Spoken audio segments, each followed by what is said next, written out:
টাকা কি আজব জিনিস, তাই না? এই টাকার জন্য হাজারো মানুষের জীবন অগোছালো রয়ে গেছে।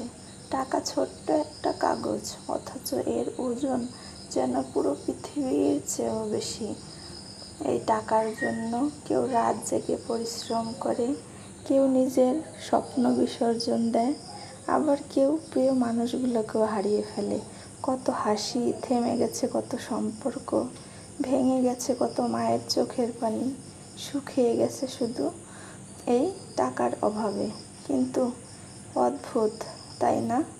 যে জিনিসটা মানুষ বানিয়েছে, আজ মানুষই তার দাস হয়ে গেছে। টাকা দেখতে সত্যি অনেক সুন্দর, কিন্তু এর পিছনের গল্পগুলো বেশিরভাগ সময়ই কষ্টে ভরা।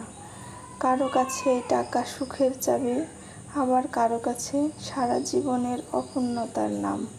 এই টাকার জন্য কেউ নিজের ইচ্ছেগুলো মেরে ফেলে, কেউ দূরে চলে যায় পরিবার থেকে, কেউ আবার ভেতরে ভিতরে প্রতিদিন একটু একটু করে শেষ হয়ে যায়।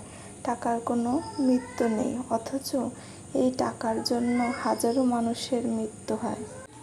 হায় রে টাকা, তুই না থাকলে মানুষ কষ্ট পায়, আবার তুই বেশি থাকলেও মানুষ বদলে যায়। তবুও পৃথিবী আজও তোর পিছনে ছুটছে, কারণ বাস্তবতা বড় নিষ্ঠুর। ভালোবাসা দিয়ে জীবন চলে, কিন্তু বাঁচতে গেলে টাকারও দরকার হয়। হাই এভরিওয়ান, আসসালামু আলাইকুম। আশা করি আপনারা সবাই ভালো আছেন। আজকের দিনটা ছিল শুক্রবার। আসলে শুক্রবার দিনটা একটু স্পেশাল থাকে, তাই শুক্রবারের দিন আমার মা এসেছিল আমাদের বাড়িতে। খুব যত্ন করে হয়তো ভালো কিছু খাওয়াইতে পারিনি, কিন্তু আমি জানতাম না যে আজকে আমার মা আসবে। তারপর যতটুকু পেরেছি ততটুকু সাধ্যের ভিতরে চেষ্টা করেছি খাওয়ানোর জন্য। তারপরেও আজকে মুরগির গোশ রান্না করেছিলাম। আসলে শুক্রবারটা একটু স্পেশাল, এদিন সবাই একটু ভালো কিছু রান্না করে। আমিও তাই মুরগির গোশ রান্না করেছিলাম, কিন্তু আমি ভাবিনি আজকে আমার মা চলে আসবে। তারপরে গোশটা রান্না করেছিলাম। আসলে এটা তো সবাই যেভাবে রান্না করে জানি না, আমি এইভাবে রান্না করি, তাই আপনাদের মাঝে শেয়ার করলাম। আজকে গোশটা আমি পেঁপে দিয়ে রান্না করেছিলাম, মুরগির গোশ, পটল ভাজা আর একটা ছোটো মাছের চচ্চড়ি। আসলে মায়েদের সব মেয়েরই খাইতে মন চায়, কিন্তু আমারও তার ব্যতিক্রম নাই। কিন্তু আসলে আমি বুঝতে পারিনি যে আমার মা হঠাৎ করে চলে আসবে। তারপরেও এটা ছিল আমার গত শুক্রবারের ভিডিও, যতটুকু সম্ভব করেছিলাম। রান্নাবান্না শেষ করে তারপরে আমার ছোটো ভাস্তি এসেছিলো, তাদের খাবার দিয়ে তারপরে তারা তো চলেই গিয়েছিল। ওই দিন আমার রান্নাটা এখনও বাকি আছে। ভেবেছিলাম যে মা থেকে যাবে, কিন্তু যে মা থেকে গেল না।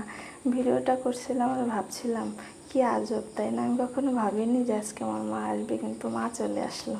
আমার ভিডিওটা যদি আপনাদের এতটুকু ভালো লাগে, তাহলে একটা লাইক, একটা কমেন্ট আর একটা শেয়ার করে দেবেন, চেয়ে নিলাম আপনাদের কাছ থেকে।